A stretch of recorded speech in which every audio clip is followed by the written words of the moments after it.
The void of space stretched endless and cold around the Imperial Command Station Terminus Prime, a monument to 3,000 years of Velthari dominance.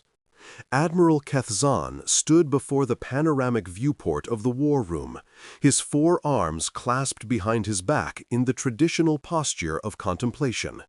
His silver scales caught the ambient light of distant stars, and his vertical pupils remained fixed on a region of space that, until 17 standard hours ago, had been unremarkable. Now it contained something impossible. "Run the sensor analysis again," he ordered, his voice carrying the measured calm expected of a flag officer of the Imperial Fleet. "Fourth verification complete, Admiral." Senior Technician Myrell's voice carried a tremor she couldn't quite suppress. "The readings remain consistent. The object is artificial, measuring approximately 47 kilometers along its primary axis. It displaced from dimensional fold space at coordinates that should be physically inaccessible. The energy signature matches no known civilization in our database." "That database contains every spacefaring species catalogued in 50,000 years of recorded history," Kethzan replied. 312 civilizations. Not one is unaccounted for." "Yes, Admiral, I am aware." The war room fell silent. Around the circular command table, 17 senior officers and tactical analysts watched the holographic display, with expressions ranging from academic curiosity to barely concealed dread. The Velthari Imperial Fleet had crushed rebellions, conquered neighboring systems, and maintained absolute dominance over their sector of the galaxy for millennia. They had never encountered something they couldn't identify. The hologram rotated slowly, showing a vessel that defied conventional starship architecture. Where Velthari ships were elegant curves and crystalline spires, this thing was brutal geometry, hard angles, exposed structural beams, and what appeared to be massive weapon emplacements arrayed across its hull like the spines of some primordial beast. It was simultaneously archaic and terrifyingly advanced, a contradiction that made Kethzan's strategic mind ache. "Has it responded to communication attempts?" he asked. "Negative on all frequencies, Admiral. Standard diplomatic protocols, emergency channels, even the universal mathematical sequences. No response whatsoever." "However," Myrell hesitated. "Speak freely." "The vessel has been conducting what appear to be systematic scans of our defensive installations. Every orbital platform, every weapon satellite, every minefield in the system. It's cataloging our defenses." Vice Admiral Thorex pushed himself away from the table, his scales flushing a deeper blue with agitation. "Reconnaissance behavior. This is a prelude to hostility. We should strike now, while we have numerical superiority." "Numerical superiority?" Commander Lessig, the station's chief tactical officer, pulled up additional data. "We have 93 combat vessels in this system. 3 carriers, 17 battleships, the rest cruisers and escorts. Against a single vessel of unknown capability." "It's one ship," Thorex insisted. "One ship against the might of the Imperial Third Fleet. Whatever it is, whatever civilization produced it, they clearly underestimate us." "Or they don't," Kethzan said quietly. The words hung in the air. Centuries of doctrine held that no single vessel, regardless of size, could threaten a properly deployed fleet. Numbers won battles. Coordinated strikes overwhelmed point defenses. These were axioms carved into the bedrock of Velthari military thinking. But something about this ship, something primal and uncomfortable, whispered that the axioms might not apply. "Admiral." A communications officer across the room raised her hand. We're receiving a transmission. Origin point is the unknown vessel. Audio? Visual? Both, sir. It's in Trade Common. Trade Common was the lingua franca of the 312 known species. It had evolved over millennia as a synthesis of the most efficient linguistic elements from dozens of cultures. For an unknown civilization to broadcast in Trade Common meant either an impossible coincidence or a species that had been monitoring known space for a very long time without revealing themselves. Neither possibility was comforting. Display it. The hologram flickered, and the image of the mysterious vessel was replaced by a figure that drew audible gasps from several officers. The being was bipedal, remarkably similar to a dozen known species in basic body plan, but the details were wrong. 2 eyes facing forward, predator placement. Exposed skin without visible scales, chitin, or protective membrane. A face capable of subtle expression, currently set in what Kethzan's xenobiological training suggested might be determination. The figure wore a uniform of dark material, adorned with insignia in an unfamiliar script. Behind it, the interior of the vessel was visible, functional, utilitarian, with none of the aesthetic considerations that every known spacefaring species incorporated into their ship designs. Every surface served a purpose. Every element was brutal efficiency. "I am Captain Sarah Chen of the UNS Defiance," the being said. Its voice was translated into Trade Common, but the original sounds underlying the translation were harsh, consonant-heavy, alien. "We are here representing the United Nations of Sol. We understand this may come as a surprise." Kethzan found himself leaning forward despite his disciplined composure. United Nations of Sol. Sol? A star designation? "Checking the database," Myrell said. "Sol, coordinates mapped to an unremarkable yellow dwarf in the outer rim. Admiral, it's inside the dead zone." The dead zone. 4,000 light-years of space that had been scoured of all life by the harvesters 8,000 years ago. A machine intelligence that had swept through that region, consuming everything, before vanishing as mysteriously as they had appeared. No civilization had ever emerged from the dead zone. No civilization could emerge from the dead zone. The harvesters had been thorough. "Impossible," Thorax whispered.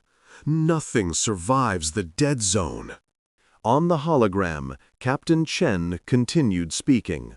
"We've been aware of your civilization for approximately 200 of your standard years. We've observed your expansion, your conflicts, your achievements. We chose not to make contact until we were certain we could do so from a position of strength. Recent events have accelerated our timeline." Recent events? Kethzan addressed the image directly, though he knew this was a recorded message, not a live communication. What recent events could possibly? "We know about the convergence," Chen said, as if anticipating the question. "We know what's coming. And we know that your empire, for all its power, is not prepared for what arrives in 73 of your standard days." The temperature in the war room seemed to drop several degrees. The convergence was the most closely guarded secret in the empire, a cyclic event predicted by the most advanced astrophysical models, in which the dimensional barriers weakened and something vast and hostile pressed against the fabric of reality.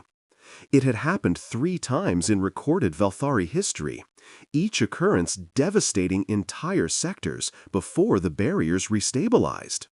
The next convergence had been predicted for this generation. Only the High Council and senior military leadership knew the precise timing.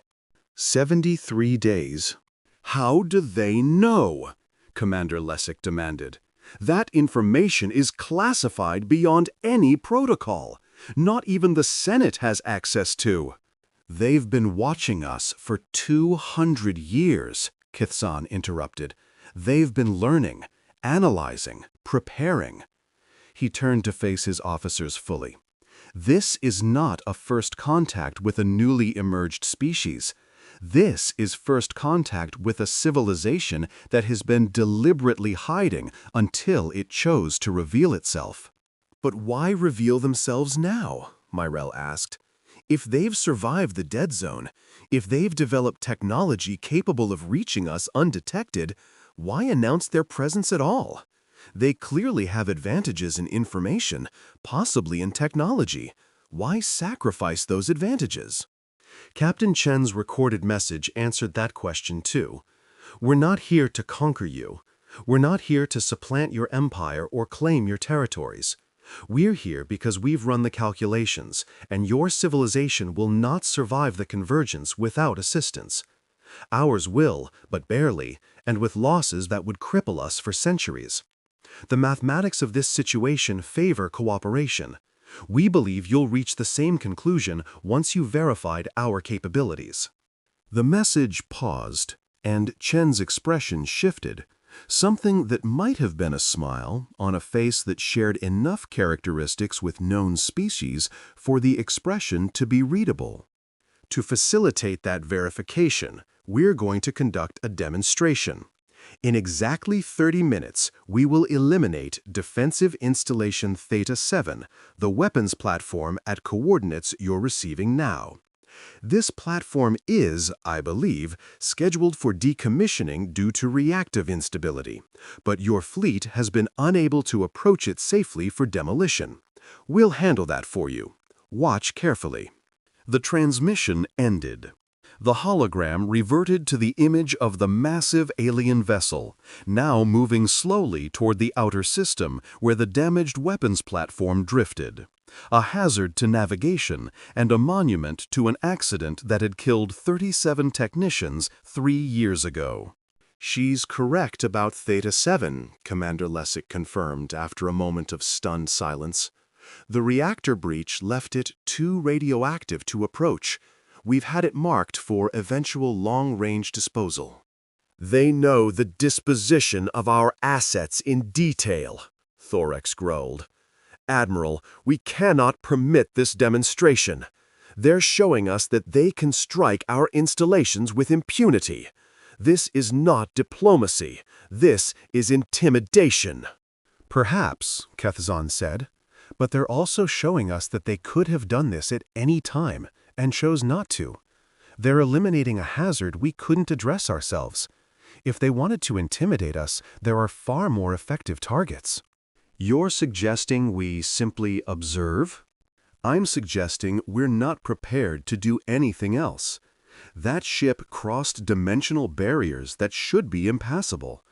It appeared in a location our sensors showed as empty until it chose to reveal itself. It carries weapons we cannot identify and possesses intelligence about our most classified operations. Until we understand what we're dealing with, any aggressive action would be premature. Thorax's scales rippled with frustration, but he didn't argue further. The logic was sound, even if it wounded Imperial pride. The next 30 minutes passed in tense silence. Officers analyzed every scan of the alien vessel they could perform, building models and running simulations. The results were consistently inconclusive. Too many unknown variables, too many technologies that didn't match any known development paradigm. It's like they evolved in complete isolation, one analyst muttered. Nothing about their engineering philosophy matches any civilization we've encountered. The basic principles are recognizable. They use fusion reactors, electromagnetic weapons, dimensional fold space for faster-than-light travel, but the implementation is radically different. It's as if they invented everything from first principles without any external influence. Perhaps they did, Kethzan replied. If they truly survived the dead zone, they would have had no contact with other species. Complete technological isolation for thousands of years. That should be impossible. Independent development always reaches certain barriers. The Thresk achieved atmospheric flight and then stagnated for 10,000 years. The Milori developed computing, but never made the conceptual leap to artificial intelligence. Without cultural exchange, without the cross-pollination of ideas. And yet, they're here. At exactly the 30-minute mark, the Defiance came to a relative halt approximately 50,000 kilometers from Theta 7. Sensors showed power building in several of the vessel's forward sections, energy levels that made the analysts nervous. Then, in an instant, the weapons platform ceased to exist. No explosion, no debris field, no detectable weapon impact. One moment Theta 7 was there, a damaged but still massive structure of metal and crystal. The next moment, the space it had occupied was empty except for a fading energy signature that the sensors couldn't classify. What happened to it? Myrell's voice was barely above a whisper. Running analysis. One of the tactical officers worked her console frantically. There's no debris, no radiation spike consistent with a nuclear or antimatter detonation, no detected projectile or beam weapon. The platform simply isn't there anymore. That's not possible. Mass doesn't just disappear. The energy readings suggest dimensional displacement, another officer offered. They moved it, displaced the entire structure into dimensional fold space, but without a corresponding exit point. It's been shunted into a null dimension, an infinite void with no material existence. That would require energy output exceeding our entire fleet combined, Commander Lessig said, from one ship. Yes, Commander, it would. The holographic display showed the Defiance resuming its previous course, drifting slowly back toward the inner system. Another transmission arrived. Captain Chen appeared again, her expression unchanged. Demonstration complete. I trust your sensors gathered sufficient data to understand our capabilities. We will maintain position and await your response. We're prepared to share full technical specifications on several of our weapons systems as a gesture of good faith. We want you to understand exactly what we're offering and exactly what we're capable of. The transmission ended again. Around the war room, 17 officers looked at their admiral with expressions that ranged from fear to calculation to something approaching hope. "Get me a secure line to the High Council," Kethzan ordered, "and prepare a diplomatic response. Tell Captain Chen we're prepared to discuss their proposal." The next 48 hours were the most chaotic in Imperial diplomatic history. The High Council convened in emergency session, the Grand Vizier himself descending from his orbital palace to participate. Admiral Kethzan found himself repeating the same information to increasingly senior officials, each time watching their expressions progress through the same stages: disbelief, denial, fear, and finally, grudging acceptance. The humans, as they called themselves, provided data, extensive data, technical specifications that the Empire's best scientists initially dismissed as fabrication before testing proved every claim accurate. Historical records detailing their survival in the dead zone, a story of near extinction and desperate resilience that made even the most jaded Imperial officials fall silent. They had been there when the Harvesters came, a young species, barely beginning to explore their own star system. They had watched the machine intelligence sweep through neighboring regions, consuming everything. They had expected to die. Instead, they had learned. The Harvesters used predictable algorithms, Captain Chen explained during a holoconference with the High Council. Kethzan had been granted the privilege of observation, and he watched the human commander with growing fascination. They were incredibly efficient, but they were also patterns. Once we understood those patterns, we could predict their movements. We went dark, completely dark. We destroyed every radio transmitter, every electromagnetic emission source, everything that could give away our presence. For 300 years, we lived in silence. 300 years without communication? The Grand Vizier asked, his aged scales nearly white with the weight of his centuries. How did your civilization survive the social fragmentation? It nearly didn't. We fought wars among ourselves, terrible wars with weapons we'd developed to fight the harvesters. Billions died. But we learned from that, too. We learned that we couldn't afford to be divided, that survival required unity of purpose. By the time the harvesters finally moved on, we had become something different than we'd been before, something harder, something that would never be caught unprepared again. The humans' technology reflected that hard-won philosophy.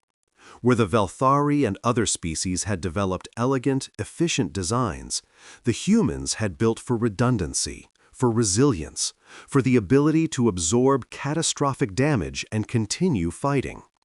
Their ships were ugly by Imperial standards, brutalist constructions of overlapping armor and backup systems, but they were nearly impossible to destroy.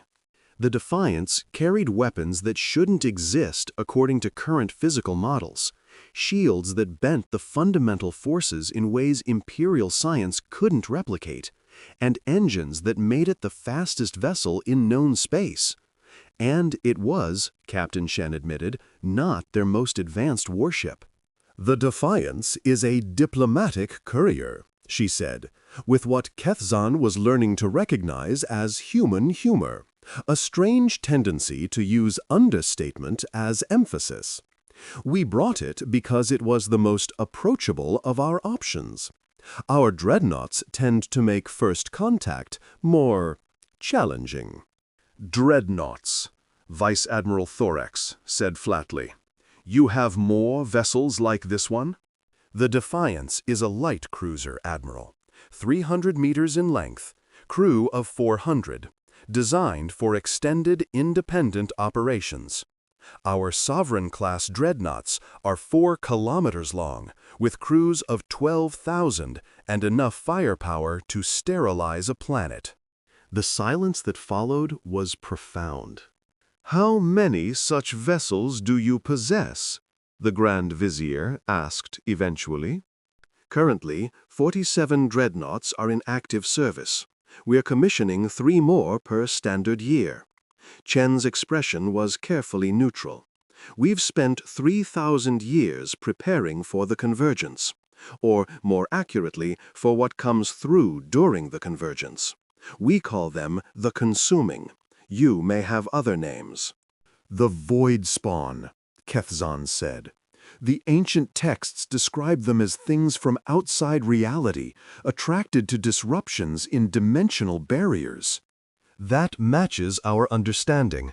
During previous convergences, they manifested in relatively small numbers, enough to devastate regions, but eventually they were pushed back when the barriers stabilized. Our projections indicate this convergence will be different, larger, more sustained. Without intervention, projected casualties across known space are in the hundreds of trillions." "Hundreds of trillions," the Grand Vizier repeated. "The entire population of the Empire is less than half a trillion." "Yes, we expect the consuming to prioritize populated worlds. They don't seem to be after territory or resources, they're after life. The more concentrated the population, the more strongly they're attracted." "And you believe you can stop them? With 47 dreadnoughts?" Chen shook her head. "We believe we can stop them with the combined strength of every spacefaring civilization in this region of space. Our 47 dreadnoughts, your fleet of thousands, the Thresk hive ships, the Malori autonomous battle groups, the Collective's drone swarms. Every weapon, every ship, every soldier working toward a coordinated defense. "You're proposing an alliance," Kethzan said. "Not just with the Empire, but with all 312 species." "I'm proposing survival, Admiral. The mathematics are simple. No single civilization has the resources to survive the convergence alone. Together, we have a chance. Not a guarantee. The projections are still grim, but a chance. That's more than any of us would have separately." The Grand Vizier leaned back in his floating throne, his ancient eyes studying the human with an intensity that made lesser beings flinch. Chen didn't flinch. She met his gaze with steady calm. "You speak of cooperation," the Grand Vizier said slowly, "of alliance. But you also speak of capabilities that could let you conquer any civilization you chose. Why should we believe you don't intend to use this crisis as leverage for domination?" "Because domination isn't efficient," Chen replied. "We could conquer the Empire. The analysis suggests it would take approximately 3 years of sustained warfare, and we'd suffer losses of roughly 15% of our fleet. Then we'd have to occupy your territories, suppress resistance, rebuild infrastructure, integrate your populations. Decades of effort, during which we'd be vulnerable to the convergence and to other threats we can't yet predict." She leaned forward slightly. "Or we could offer partnership, share our technology gradually, build trust over time, and gain a reliable ally whose resources and manpower would multiply our own capabilities many times over. We're not interested in ruling you. We're interested in surviving. Everything else is secondary." "That is remarkably pragmatic reasoning for a species we've never encountered before," the Grand Vizier observed. "Some might call it cold." "Grand Vizier, my species has been cold for 3,000 years. We've been alone, convinced that every shadow might contain the harvesters returned, that every day might be our last. We've watched civilizations from afar, knowing that we couldn't reveal ourselves without risking everything we'd built. Do you know what that does to a people?" For the first time, genuine emotion crossed Chen's carefully controlled features. Not anger, but something older. Weariness, perhaps. The accumulated exhaustion of generations spent in hiding. It makes us appreciate what survival costs. It makes us unwilling to pay that cost alone if we have any alternative. You can think of our offer as cold pragmatism if you like. We prefer to think of it as hard-won wisdom. The Grand Vizier was silent for a long moment. When he spoke again, his voice was quiet, almost gentle. 300 years of darkness. 3,000 years of preparation, and you emerged from the dead zone not as conquerors, but as potential allies. He glanced at Kethzan. "Admiral, what is your assessment?"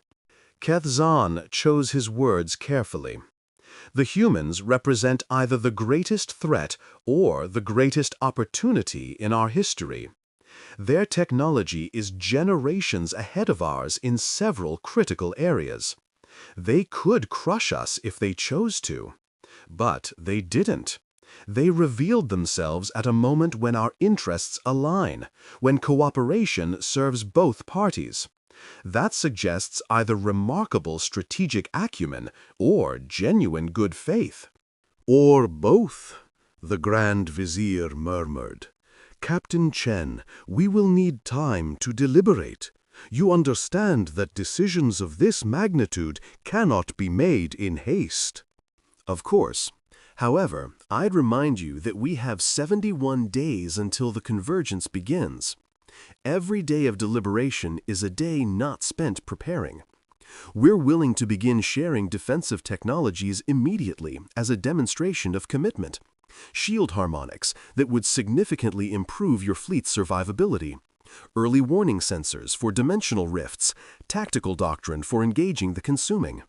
You would share this before we formally agreed to anything? We would share this because it improves both our chances regardless of what you decide. If you refuse alliance and we fight the convergence separately, your improved defenses still reduce the overall pressure on known space. It's not altruism, Grand Vizier, it's investment. The Grand Vizier almost smiled. You humans are not what I expected. We rarely are. The deliberations took 4 days.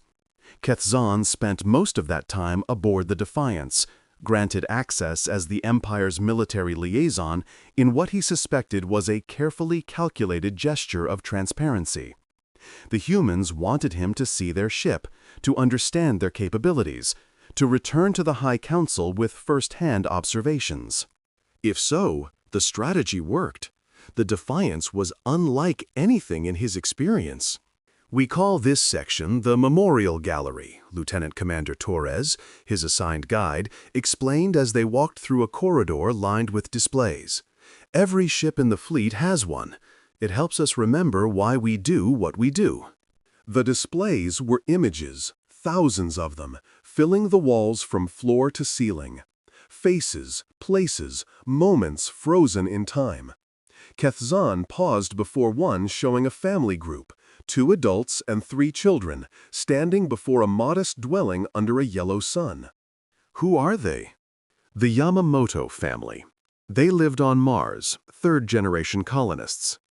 When the harvesters scoured our system, they were among the first casualties. We recovered this image from a damaged data core 200 years later. You memorialize the dead from 3,000 years ago? We memorialize everyone. Torres's voice was soft but firm. 16 billion people died when the harvesters came. We know the names of all of them. We teach them to our children. We remember, because forgetting would mean their deaths were meaningless. Kethzan studied the human officer with new eyes. Torres was young by Imperial standards, perhaps 30 years of age. Barely an adult among the long-lived Velthari. But there was something old in her eyes, something that spoke of inherited grief and inherited determination. Your people carry the weight of history very personally, he observed. Our people survived the weight of history, Torres replied. That creates obligations. To those who died so we could live, to those who will come after, who deserve a universe free of existential threats. We don't fight because we want to. We fight because the alternative is extinction, and we've looked extinction in the face before. We'd rather not repeat the experience. They continued through the ship, and Kethzan observed everything. The crew was smaller than a Velthari vessel of similar size would require, thanks to extensive automation. But every individual he encountered carried themselves with quiet competence. There was no arrogance, no swagger, none of the casual superiority that he'd expected from a species with such overwhelming technological advantages. Instead, there was focus. Every human he met was engaged in preparation of some kind, running simulations, maintaining equipment, studying intelligence reports about the convergence and the consuming. They worked with an intensity that bordered on obsession. You've been preparing for this your entire lives, Kethzan said to Captain Chen during one of their discussions. Not just the military, your entire civilization. For 3,000 years, Chen confirmed. Every generation has been raised knowing that someday the great test would come. We've built our entire society around that knowledge. Our economy, our education, our culture, all oriented toward survival. That sounds exhausting. It is. Chen's acknowledgement was immediate and frank. We've sacrificed much for this. Art, philosophy, the leisurely pursuits that other civilizations enjoy. We've had to subordinate all of it to the demands of preparation. There are those among us who wonder if we've sacrificed too much, if we've become nothing but weapons in human form, losing the very qualities that made us worth saving in the first place. And what do you think? Chen was silent for a moment, gazing out the viewport at the distant stars. When she spoke, her voice was thoughtful. I think we did what we had to do. The choices we made weren't good choices. They were the least terrible options available. We became harder, colder, more focused than we might have been under different circumstances. But we survived. We grew strong enough to stand against what's coming. And when the convergence is over, when the consuming are driven back and the barriers restabilize, she turned to face him. Then we can decide what kind of people we want to be. We can rediscover the art and philosophy and leisure we set aside. We can become more than weapons. But first, we have to survive. That's the deal we made with history. Kethzan found himself unexpectedly moved. The Velthari had their own traumas, their own wars and catastrophes, but nothing on this scale. Nothing that had forced such fundamental changes in their nature. Captain, I believe the High Council will accept your proposal, he said. Not because they trust you, trust takes time to build, but because they recognize the truth of what you've said. Survival requires cooperation, and you've demonstrated both the capability to be a formidable ally and the strategic wisdom to recognize that conquest serves no one's interests. That's good to hear. Chen nodded slowly. Admiral, I'll be honest with you. This alliance will be difficult. Your people and mine have different values, different priorities, different ways of approaching problems. There will be friction, misunderstandings, moments when cooperation seems impossible. You anticipate difficulties even as you propose partnership? I anticipate everything. It's how we survived. A hint of that strange human smile touched her features. But I also anticipate that we'll find ways to work through those difficulties, because the alternative is facing the consuming alone, and that's not an alternative at all. The High Council voted to accept the human proposal on the 5th day. The decision wasn't unanimous. Several factions argued for delay, for more study, for maintaining imperial autonomy. But the majority recognized that delay was the one option they couldn't afford. What followed was the most intensive period of diplomatic and military activity in the Empire's history. The humans opened channels to every spacefaring civilization in the region, using the Empire's endorsement as leverage to begin conversations that might otherwise have taken years. Some species were receptive immediately, recognizing the same mathematical logic that had convinced the Velthari. Others were skeptical, hostile, or simply too disorganized to respond effectively. Admiral Kethzan found himself serving as a bridge between the humans and the more reluctant parties. His reputation as a thoughtful strategist, combined with his first-hand experience aboard the Defiance, made him uniquely qualified to address concerns and smooth over friction. "They're too confident," the Thresk Hive Queen complained during one multi-species conference. Her chitinous form filled the holographic projection, eyes glittering with suspicion. They speak of fighting the consuming as if victory is assured. Nothing is assured against the void spawn. They don't assume victory, Kethzan replied patiently. They assume the necessity of trying. Their confidence comes from preparation, not arrogance. They've spent 3,000 years studying the consuming, developing countermeasures, building the forces they believe are necessary. They're not certain they'll win. They're certain that not fighting means losing. And we are to simply trust their analysis, accept their leadership? Leadership is being distributed according to strategic efficiency, Captain Chen interjected smoothly. Your hive ships have capabilities that complement our dreadnoughts. In combined operations, the optimal command structure places your swarm coordinators in charge of certain tactical situations, while human commanders handle others. We're not asking you to subordinate yourselves to us. We're asking you to accept coordination according to each species' strengths. It was a careful argument, and Kevzan watched as the Thresk Queen processed it. Hive species were often resistant to external authority, but they understood optimization. They understood efficiency. And the humans had framed their proposal in exactly those terms.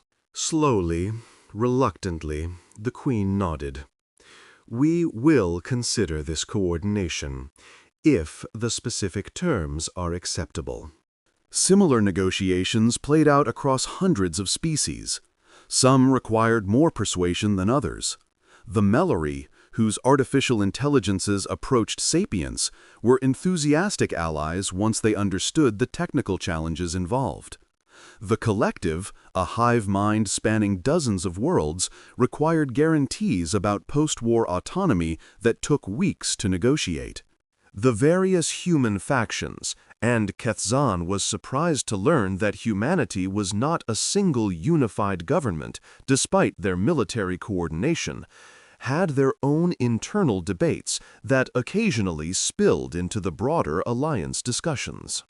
Through it all, the countdown continued. 60 days until convergence. 50, 40. The humans deployed additional vessels as negotiations progressed. The Defiance was joined by 3 more light cruisers, then a heavy cruiser, then, at the 30-day mark, the first Dreadnought to enter Imperial space. The USS Indomitable emerged from dimensional fold space like a message written in steel. 4 kilometers of armor and weapons, bristling with technology that made the Defiance look primitive by comparison. The Imperial fleet, now working alongside the human vessels in coordination exercises, could only watch in awed silence. "That's a warship," Vice Admiral Thorax murmured, standing beside Kethzan on the command deck of his flagship. "Everything else we've ever called a warship was just practice." "It's one of many," Kethzan reminded him. "And according to Captain Chen, not even their largest." How did they build all this? In the dead zone, with no resources beyond their single system? They had 3,000 years. And they had desperation. You would be amazed what desperation can accomplish when applied consistently.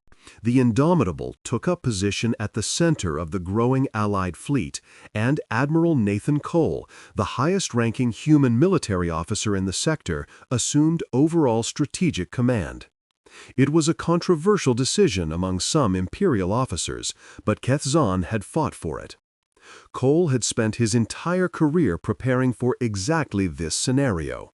No Velthari commander, however skilled, had equivalent experience. 23 days until the first dimensional rifts appear, Cole announced during the combined command conference. The holographic war room now included representatives from 37 species, all linked through quantum communication networks the humans had helped establish. We've positioned early warning sensors throughout the target zone.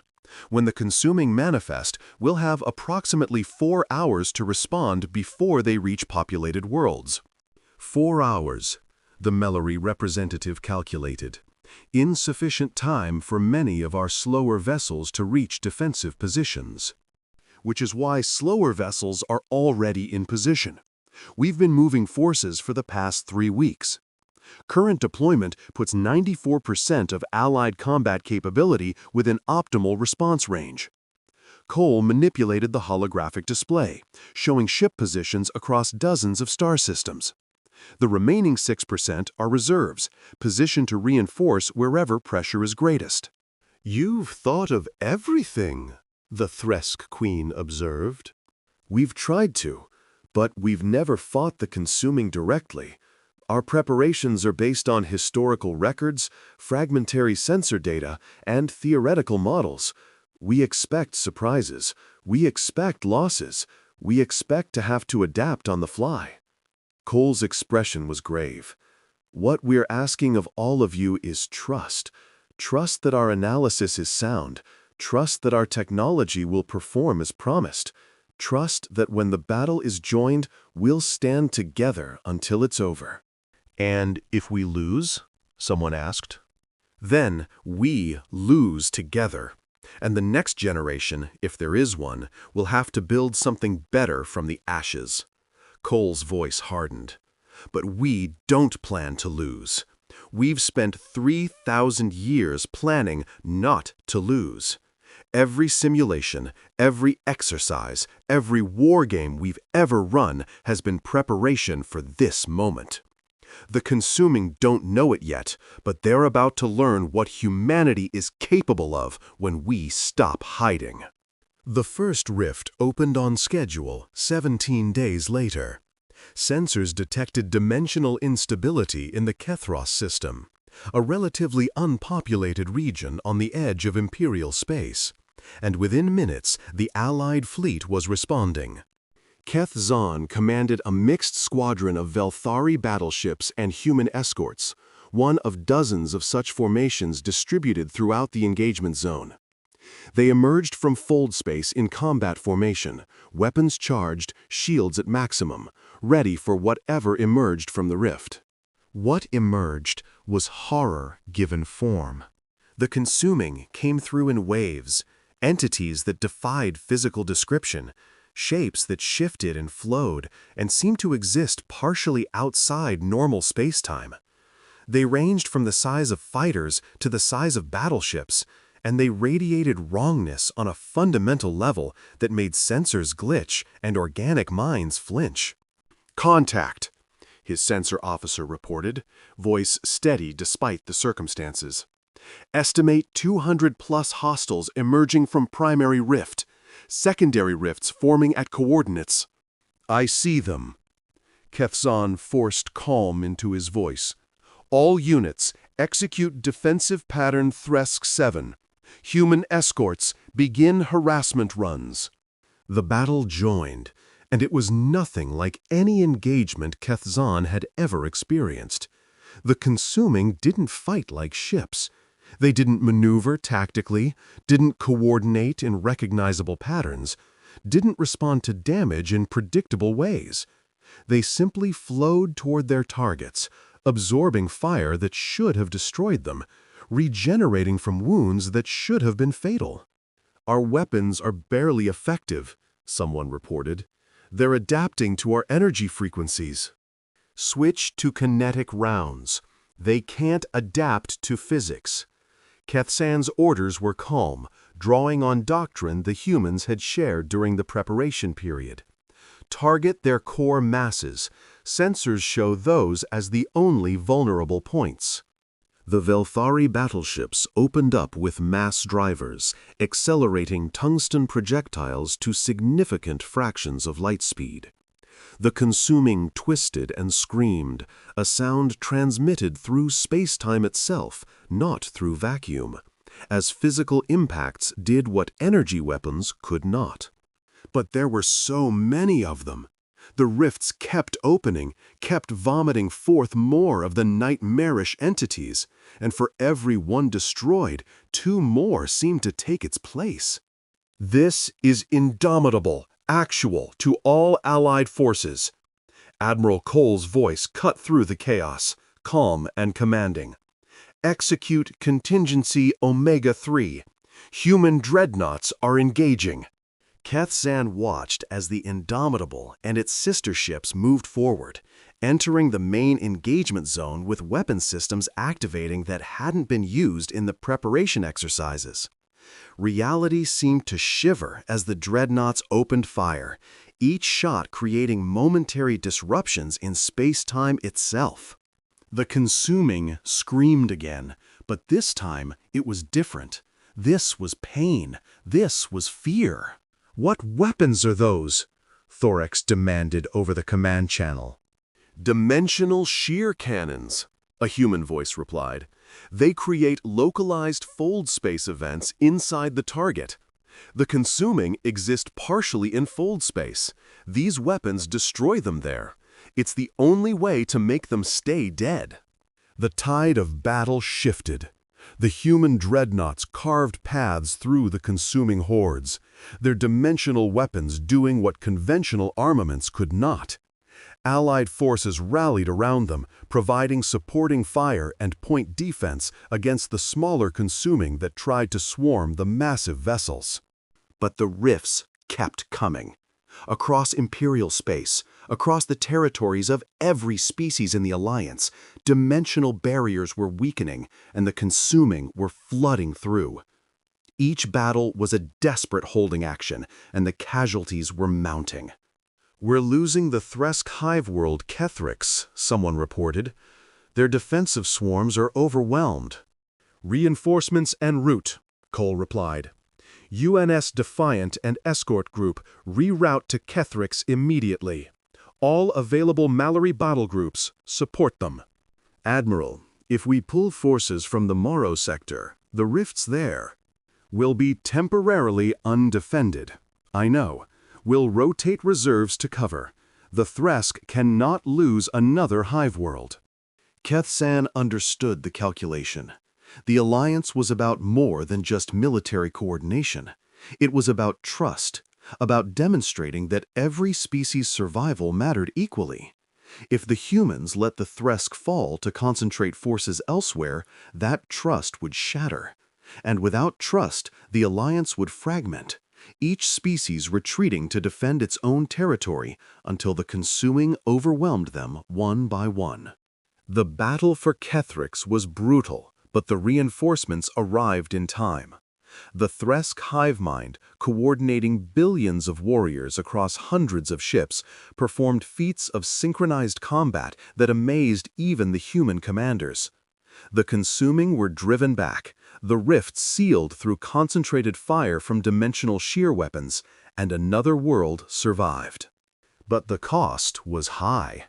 Thousands of ships lost, billions of lives ended, and the convergence was only beginning. The fighting lasted 73 days, exactly as the human projections had predicted. Each day brought new rifts, new waves of consuming, new desperate battles across dozens of star systems. The Alliance held, barely, sustained by the human dreadnoughts and the growing coordination between species that had never fought alongside each other before. Kethzan lost count of the engagements he commanded. His flagship was destroyed on the 32nd day, replaced by another vessel that was destroyed on the 47th. He transferred his flag twice more before the end, each time emerging from the wreckage to continue the fight. The humans were everywhere, it seemed. Their ships were faster than anything else in the Allied fleet, and they used that speed relentlessly, racing from crisis to crisis, plugging gaps in defensive lines, providing the heavy firepower that no other species could match. They took losses. He watched 3 of their dreadnoughts die, each time feeling the blow as if it were his own ships, but they never wavered. On the 61st day, the rifts began to weaken. The dimensional barriers were stabilizing, exactly as predicted, and the consuming flow diminished from a torrent to a stream to a trickle. The final battle, on the 73rd day, was almost anticlimactic. A handful of the entities emerging from a dying rift, overwhelmed within minutes by the gathered might of the Allied fleet. The convergence was over. The cost was staggering. 7 trillion dead across all species. 1,200 star systems damaged or devastated. 3 entire civilizations. Species that had joined the Alliance late and lacked the defensive preparations of the more established members, reduced to scattered remnants. But the galaxy survived. Life survived. And in the aftermath, something new began to emerge. "You could leave now, you know." Kethzan stood beside Captain Chen on the observation deck of a new station, one built jointly by human and Velthari engineers in the weeks after the convergence ended. The Alliance Station, they were calling it. The first of many, according to the planners. Leave? Chen raised an eyebrow in that peculiarly human expression of inquiry. Return to your isolation. You've accomplished what you came for. The convergence is over. The consuming are contained, and you've demonstrated that you can protect yourselves against any threat. You don't need us anymore. Chen was quiet for a moment, considering the stars beyond the viewport. When she spoke, her voice was thoughtful. Do you know what we talked about in the years before we revealed ourselves? When we were deciding whether to make contact or remain hidden? I assume strategic calculations, risk assessments. Those, yes, but also philosophy. What was the purpose of survival if all we did was survive? We'd spent 3,000 years preparing for a threat. When the threat passed, what would we become? An isolated species, grown paranoid and cold in our fortress among the stars? A civilization that had sacrificed everything for survival and had nothing left to live for? She turned to face him fully. The convergence gave us a purpose. Fighting the consuming gave us a reason to exist beyond mere continuation. But fighting can't be our only purpose forever. Eventually, we have to build something, create something, be something more than weapons. And you believe you can find that here, among species you've never truly known? I believe we can find it together. That's the real reason we revealed ourselves, Admiral. Not just because we needed allies against the consuming, but because we needed connection, community, the chance to learn what it means to be a civilization again, not just a military force waiting for war. Kethzan considered this. The humans were changing already, he'd noticed.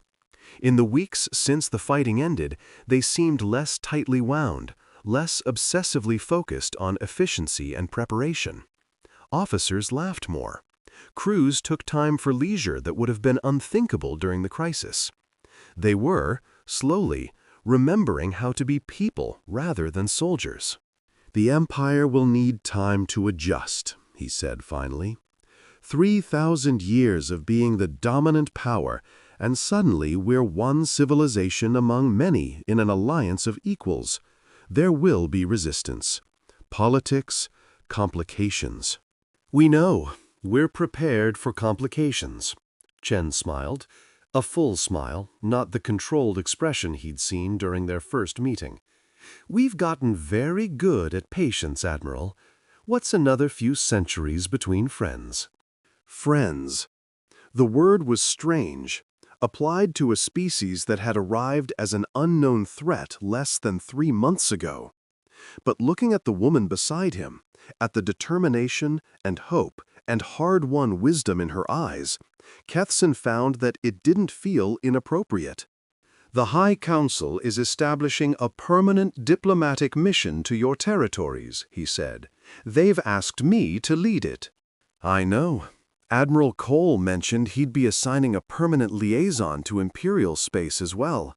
Apparently there was a strong recommendation from Captain Chen of the Defiance. Was there? She seems to think that a certain Velthari admiral has demonstrated exactly the kind of thoughtful, open-minded approach that successful alliance building requires. Chen's smile widened. She also mentioned he wasn't bad company during long strategy sessions. Despite himself, Kethzan felt his scales flush with warmth. Captain Chen is too kind. Captain Chen is rarely kind, but she does try to be honest. She extended her hand. A human gesture he'd learned signified trust and greeting. Welcome to the Alliance, Admiral Kethzan. I think we're going to accomplish remarkable things together. He took her hand, feeling the warmth of alien skin against his scales, and found that he believed her. In the years that followed, the alliance grew stronger. The technologies shared during the convergence crisis became the foundation for new developments that benefited all species. Human dimensional engineering merged with Velthari crystalline computing, Thresk biological adaptation, Mellory artificial intelligence. The result was advancement that none could have achieved alone. The memorial galleries, once unique to human vessels, began appearing on ships of every species. The faces displayed expanded to include the dead of all civilizations. The 7 trillion lost during the convergence, remembered so that their sacrifice would never be forgotten. Admiral Kethzan served as diplomatic liaison for 30 years before retiring to write his memoirs. His account of first contact with humanity became required reading in military academies across the Alliance. When he died, at the venerable age of 412, representatives of 319 species attended his memorial service. Captain Sarah Chen eventually rose to Fleet Admiral, commanding the combined Allied forces during 2 minor crises that tested but never broke the bonds forged during the convergence. She retired to a small world at the edge of human space, where she spent her final years teaching young officers and writing letters to friends across the galaxy. The Alliance endured. It was tested, strained, occasionally fractured by disputes and disagreements. But the foundation held. The recognition that survival was better together, that the universe was vast and full of threats, and that standing together was the only way to face them. And somewhere in the recovered zones of the dead zone, on the world humanity called Earth, a monument stood. It was carved from asteroid iron and orbital steel, shaped by hands of flesh and robotic precision, and it bore a simple inscription. We endured alone. We learned together. We are stronger united. 3,000 years after the convergence, a young Velthari student sat in an Alliance academy, studying the history of the partnership between species. Her instructor, a human with the characteristically short lifespan that still startled longer-lived species, was describing the first contact. The Imperial Command trembled when the Defiance appeared, the instructor said. An alien dreadnought that shouldn't exist, arriving from a region of space that was supposed to be dead. They expected enemies, conquerors, monsters. What did they find instead? The student asked. The instructor smiled. Partners, allies, friends who had been waiting a very long time to introduce themselves. He pulled up the ancient recording, Captain Chen's first transmission, preserved across millennia. Listen carefully. This is the moment everything changed. The student listened. The words were ancient, translated through layers of linguistic evolution, but the meaning was clear. We are here representing the United Nations of Soul. We understand this may come as a surprise. It had been a surprise, the greatest surprise in galactic history. But it had also been a beginning, the start of something that had grown and flourished and transformed the universe in ways that first generation of contact could never have imagined. The student looked out the academy window at the stars, at ships from 100 species moving through the shipping lanes, at the vast tapestry of civilization that her ancestors had helped weave. The dreadnought that shouldn't have existed had become the seed of something remarkable. And the story was still being written.